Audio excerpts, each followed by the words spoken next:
He's someone who's these days very, very vocal, but with his pen.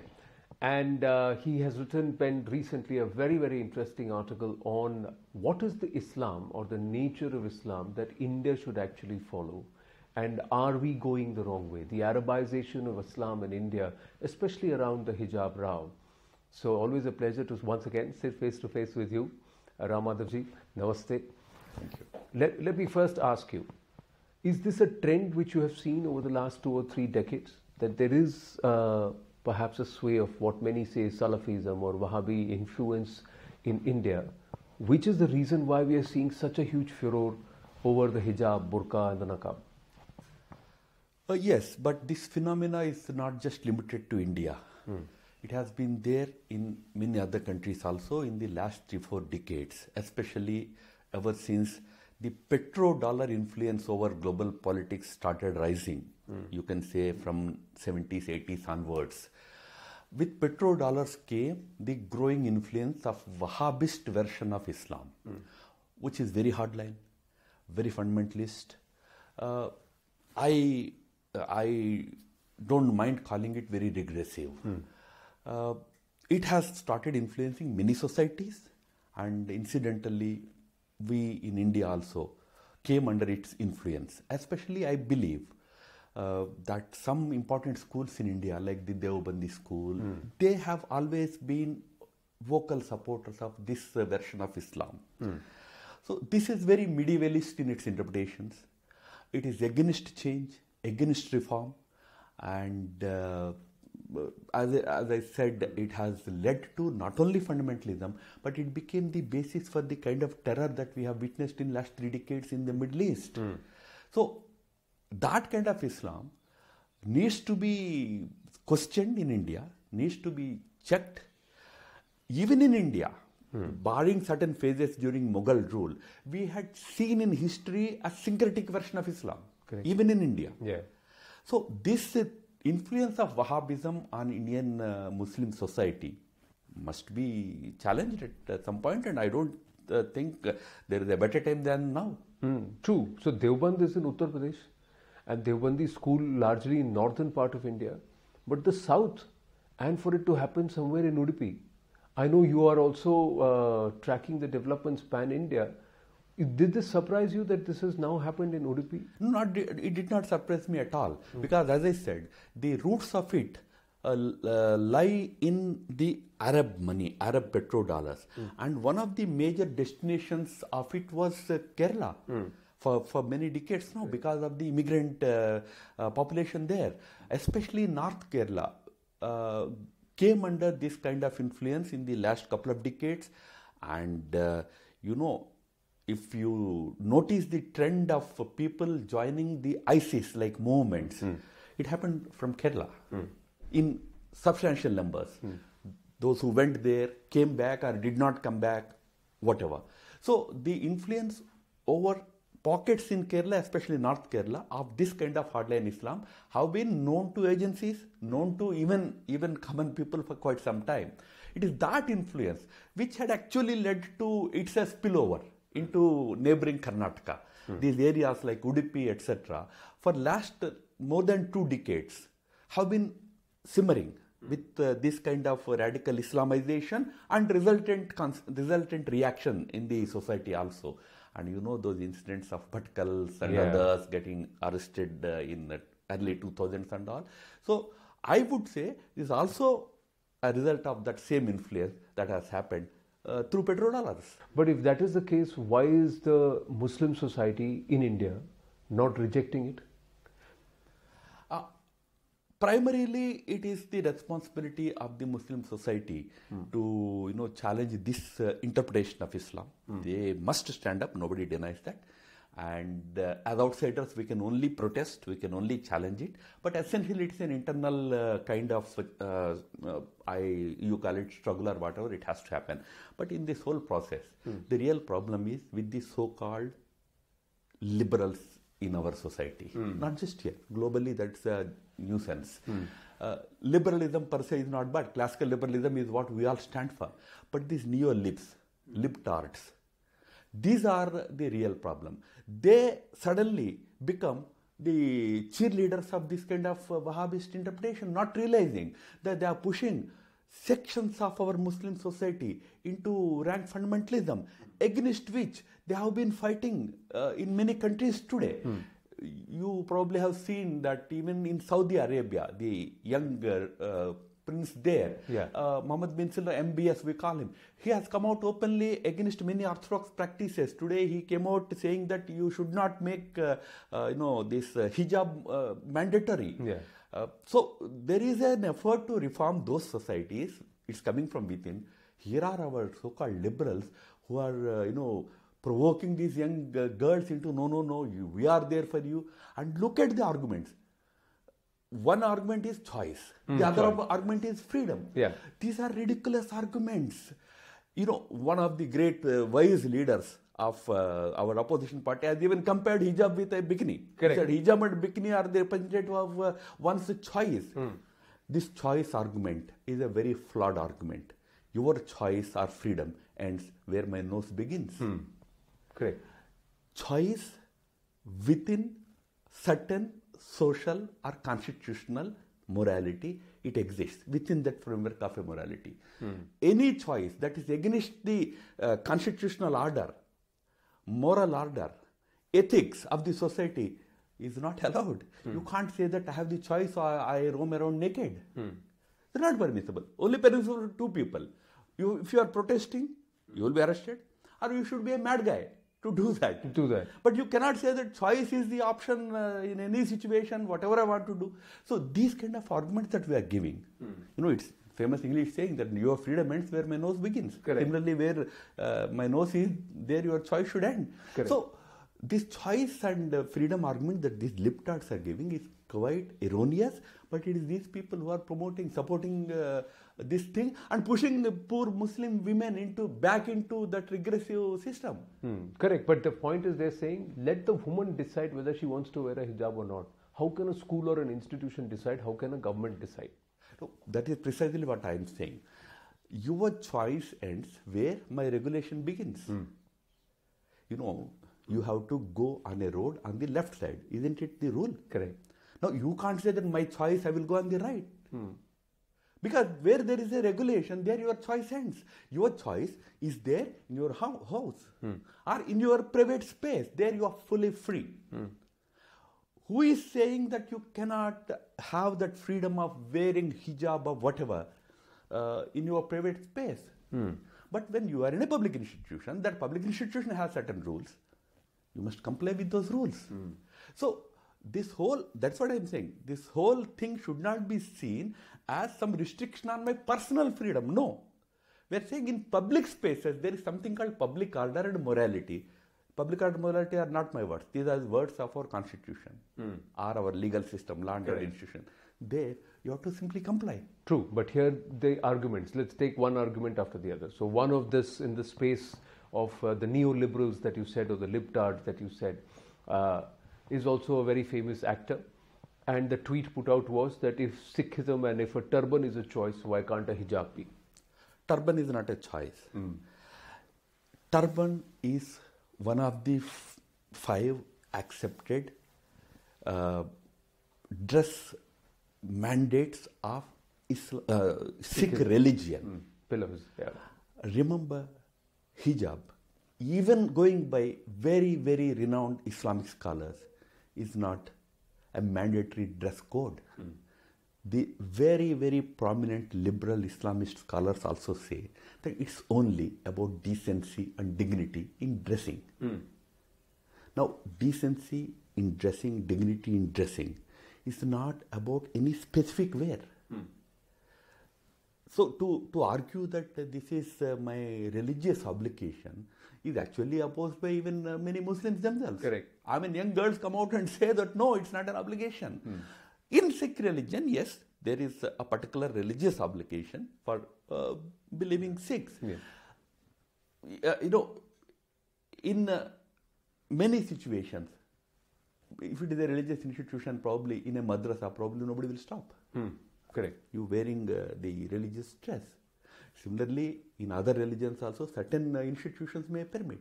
But where there is no permission, you simply have to go by that. That's the only point. If you don't like that regulation, you believe that no, as a religious Muslim, I have to follow, you should really happily find a good madrasa where it is allowed. But to make it into a public spectacle and insist that it's my choice, is what I am saying is a wrong argument. True. Now today you have Mr. Siddaramaiah coming out and saying that if a Hindu woman can wear a bindi or man can wear a bindi, so why can't a woman wear a Muslim woman wear a hijab? So he's equated bindi to a hijab. Now, fair enough. I mean, many such arguments are bound to come up. Everything linking to religion, everything linking to saying. In Hinduism, women wear bindi, women don't wear bindi. You know, in North India. Correct. Until you are married, you don't wear any bindi and all that. Women in North India rarely wear bindi. But that doesn't make them less Hindu or un-Hindu. I know of institutions, mission institutions, which put restriction on wearing bindi. Wearing, in South India, probably Siddaramaiah did not mention it. I am giving him another argument. South India, women wear jasmine flowers in their hair. It's normal in South India. But some institutions don't allow that. Students normally accept the educational institutions dress code. It's only limited to that, I'm saying. Correct. Then outside they wear all those things happily. So if a given institution, for rational reasons, for logical reasons, says that, okay, this particular party you please avoid, we should all agree for that. No, in Hindu girls' case, in South India, they happily wear a very typical South Indian dress. But when they go to school, they wear pants. Or they wear the prescribed dress. They don't insist that I will only wear that my sari or another kind of apauda and all that. We don't insist like that. We wear whatever school uniform is. Correct. That Mr. Siddaramaiah should understand. That is what is mandated. Nobody is saying that you go to market for purchasing something. You can't wear hijab. Nobody is saying that you wear it. Although their women should think whether they should still hang on to this kind of code. True. But do you also believe that this entire ganging up of the liberal gang to try and push for something which is regressive, which is not liberal, is also because it became hijab versus saffron, because of the saffron display, and we will wear saffron turbans, and now they are saying we'll put bindi and we'll do sindoor sabhas and all of that. Do you think the whole argument itself has shifted? What should have been about progression and regression, the aspect within a particular religion has now become an inter-religion. What should have been intra-religion has become inter-religion. Personally, I believe it is wrong to pit saffron scarves against burqas and try to make it a public spectacle between two religions. It is well within the right of every citizen, not just Muslims, to say that, okay, let us adhere to whatever institutional discipline is there in terms of wearing a particular dress or not wearing it. But then to take it to this level is utterly uncalled for. Having said it, I will only just add one rider. You must remember, fundamentalism leads to fundamentalism. Extremism begets extremism. So we should condemn both of them. I was going through a very interesting statement by one Indonesia's largest Muslim organization called Nahdlatul Ulama. India, maybe we have it, but their Nadwa, their NU, in that they very categorically say, we as Muslims must first of all ponder seriously over certain fundamentalist practices we are trying to return to, bring them back. We must remember that they will lead to a reaction. This kind of returning to fundamentalist approach might trigger a kind of reaction. In fact, they cite that it is happening in Christian society, it is happening in Buddhist society, it is happening in Hindu society. This is what the Nahdlatul Ulama of Indonesia says. So we must remember, those who are today championing the cause of these fundamentalist aspects must remember that it will trigger a reaction. That reaction we don't want. Even we never support that kind of spectacle. But you can't expect an action to happen and say that no reaction should happen. The action should not happen. But every action leads to that. This is not a correct thing to happen. But I'm only saying a matter of fact. See, that's how society will respond, and that's what is the trend. Some sections will respond. We must tell those sections that it's not right. You should not do that. But then we also must remember that one kind of action like this will lead to that. But there is the other aspect. See, when something like a Dharm Sansad happens, a large part of the Hindu society, even the RSS, we had the Sarsang Chalak come out and say that this kind of talking and this kind of aspects is not Hindutva and it's not mandated, and we reject it. He said it very clearly. He took his time, but he did say it, and he said it irrespective of what happened.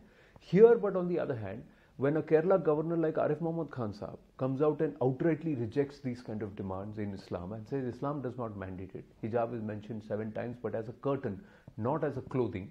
And it is about modesty, so you cover your body, not your head. When he says all of that, you have Sunni groups now in Kerala turning out and saying Arif Mohammad Khan himself is not a Muslim. The day he went to Sabrimala or he espoused a certain level of devotion to Sabrimala, he's walked out of Islam. Oh yes, this is precisely the problem is with this Wahhabist version that we are struggling to cope with in India. It can declare any Muslim also a non-Muslim. Simply because he tried to live up to his cultural belief system, civilizational, historical, inheritance he tries to uphold. This is very exclusivist, intolerant version of Wahhabist Islam. That's precisely what I am saying. Which can declare Arif Muhammad Khan non-Muslim. Taslima Nasreen or anybody can become victims of this kind of this version. So the biggest challenge for the really liberal, open-minded, yet good Muslims is to tackle this problem, because this is leading not only to problem in Muslim, non-Muslim relations, which it is causing. We are seeing it in Karnataka and other places. It is also causing a lot of consternation within the Muslim society. So it is time that people should stand up and tell these people who say that, just because you visit that temple, you become non-Muslim. What will you say to Ustad Bismillah Khan, who used to sit in the precincts of the temple in Varanasi and sing paeans of God? Is he a non-Muslim? What do you talk of Ras Khan? What do you say about Kabir? No, Ustad Amjad Ali Khan. So there's Saraswati Vandana. So there are so many of them in this thing who follow the culture, but they also have their space. Yet they are an integral part of this great culture, this great history, and its diversity, its pluralism. Now, let's bring this to the other aspect where you quoted Indonesia, which has actually rejected, and the largest ulema there is saying that, listen, we've got to be careful which way we are going. Indonesia has not mandated hijab in educational institutions. They don't have it. Here we are trying to get the courts to talk about whether or not it's an essential part of religion and a fundamental right. But do you believe this will also sow the seeds of radicalization? See the North Karnataka, Bhatkal connection to what has just happened recently, 2008 blast verdict coming in from the courts, Prime Minister speaking about it, and it all leading to these pockets. Across the country there are 4 or 5 pockets where A, the PFI is operating, B, Simi was active, Indian Mujahideen was active, and you are getting the radical offshoots which want to once again create a reign of terror. Do you see this progression happening, and is this dangerous? Already the symptoms are evident. Last year, towards the end of last year, happened to be the centenary of Khilafat. Al-Khilafat was one of those pan-Islamist demands 100 years ago. That Islamic al-Ummat and al-Khilafat. Al-Ummat means all the Muslims of the world are one national entity, and al-Khilafat is, for us, Khalifa is the supreme leader. Misguided the leadership of Congress had supported that movement. It had resulted in major violence in Kerala at Mopla. That Mopla rebellion centenary was celebrated last year, and the talk of al-Khilafat, al-Ummat has restarted. Now, these concepts are against the idea of nation state. Correct. We are living in the our whole constitution is about modern national statehood. Now, should you teach people Muslims, Christians, Hindus, everybody, about adhering to modern state concept, or should you return to Al-Ummah and Al-Khilafat? Now, this whole fundamentalism is leading there. These are the kind of things that had led to great problems in the Middle East. The entire terrorist edifice was built on these concepts. Yeah. These are the concepts that drive forces like ISIS, Al-Qaeda, establishing a global Islamic empire. So, do we want to return to those kind of concepts here? But the debate that is happening over issues like it is because this is mandated by my scripture, I will adhere to it. So this will have serious consequences, symptoms of which are already evident. True, because see, the PFI celebrated and conducted this march on the Al-Khilafat. They also had representations of RSS and Hindus being whipped and all of that on the streets. On the streets. But there was no action taken. Safdar Nagori, after his conviction, still says, for me, constitution doesn't matter, for me, the holy book matters. So that's the reaction that is coming from them. All those people who we have seen, be it in Azamgarh, be it in different pockets of our country, who are inclined, there is a connect of the Deobandi sect also. The Deobandi sect, Mullah Omar, Deobandi sect, Masood Azhar, Deobandi sect. The top 5-10 jihadi outfits in Afghanistan, Pakistan, they all are Deobandi sect. So if we know all of this, what are we doing about it as a state? The state can do definitely to regulate these things, to maintain law and order. To that extent, state is trying to do its part. When I say state, I am talking about the government in Delhi. It is also equally well known that the government in Kerala panders to these forces because it has its own political interest tied to those very destructive forces like PFI, their other outfit SDPI and all those things. So one is, of course, state action is very, very important. At some level it's happening, at some level it's not happening. So the old practice of appeasement is going on. But I would say it's also equally important for that community action happens. Within community, it's important. I mean, from outside, we can only say this much, we can criticize. Nobody can say, nobody can, run down any given scripture because many people have great faith in it. But scriptures need timely, contemporary interpretations. In Hindu scriptures, there was talk about Dharma Yuddha. Does it mean every Hindu should pull out a sword and go and kill others? No. Finally, let me ask you, they are also becoming a huge vote bank.